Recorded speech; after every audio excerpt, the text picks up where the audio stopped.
Now, have you ever wondered why you keep throwing money down the drain and wonder why you keep doing it? Well, your trusted kitchen sink just might hold the key to helping you understand the concept of sunk costs. Well, thank you very much for joining my channel. I'm Premal, and on this channel I talk and use everyday household objects and items to explain complex financial concepts in a very simple way. So this week we're going to talk about sunk costs, and we're going to be using the trusted kitchen sink. So here's my plug hole with my tap. As you can see, I probably failed art at school.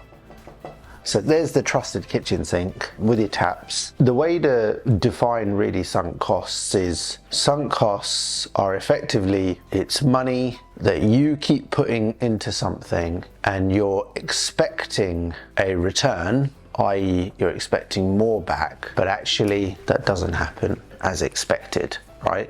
So think of it like a kitchen sink where your tap is just dripping and dripping and dripping and you can't get it to stop. That's ultimately what sunk costs are. So think of sunk costs as time, as money, as resources that you've put in and you can no longer recover back. It's gone. So it's sunk.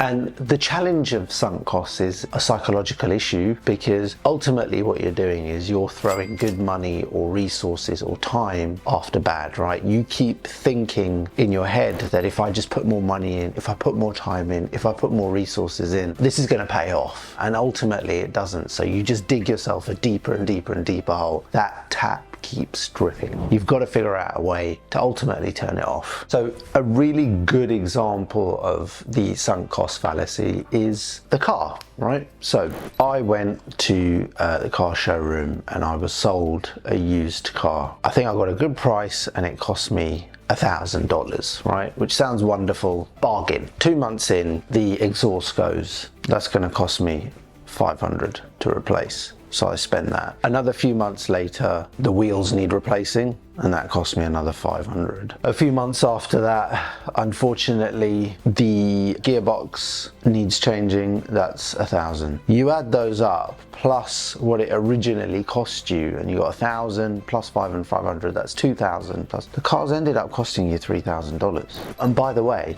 there may well be more you have to incur just to keep the car going in the future. So who knows what the additional rest is? That's a really good example of sunk costs, right? You're pouring good money in just to keep something, you think psychologically, to keep something going, but ultimately it's just a fallacy. What you're better off doing in that situation is buying a new car and spending up front $5,000, say, and knowing that for the next few years you're unlikely to be spending anything on broken, whether it's engines or exhausts or repairs, because the car's new.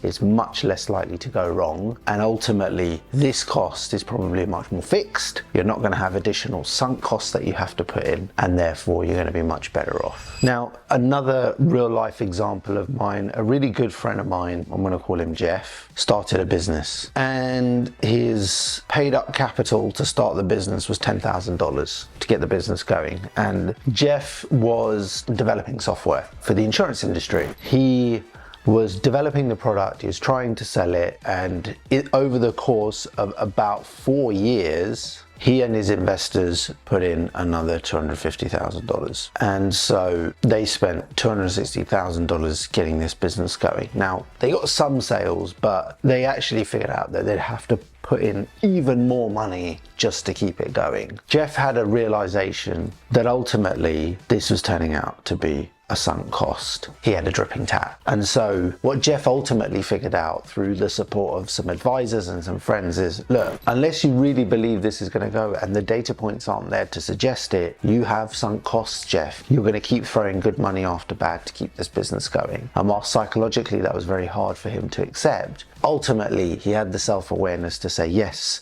you know, you're right. I'm better off just putting this business and shutting it down and putting no more money into it. And ultimately what Jeff ended up doing is doing something quite interesting. So he went and joined a business as their chief technology officer. He was paid a salary, he got some equity, he didn't put any money into the company. And what happened is that company was already partially successful. It had customers, it was generating revenue, and he helped grow it. And ultimately, he ended up making, I think it was about $5 million upon the exit. And so put nothing in apart from his time, his expertise. He got some equity, and that ended up turning into $5 million, right?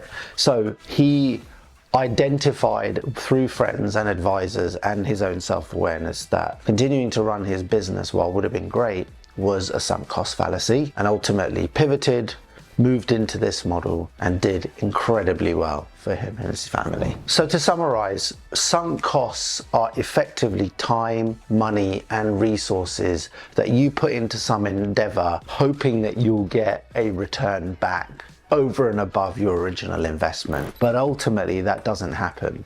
And so what you end up with is a leaking tap, right? Money, time, resources going effectively down a drain. You're never gonna get it back. It is a psychological fallacy, sunk costs. My advice would be being able to identify that early, so you put a stop to it and you turn effectively the kitchen tap off. You stop it dripping and pour your time, money, and resources into something which is going to yield a much better return over time. So I hope you've enjoyed this video about how I've used the kitchen sink to describe what sunk costs actually are. Remember, if you enjoyed this video, please do like or subscribe. It really helps us push the message out of using everyday household items to explain complex financial concepts in a much more simple way. And until my next video, thank you.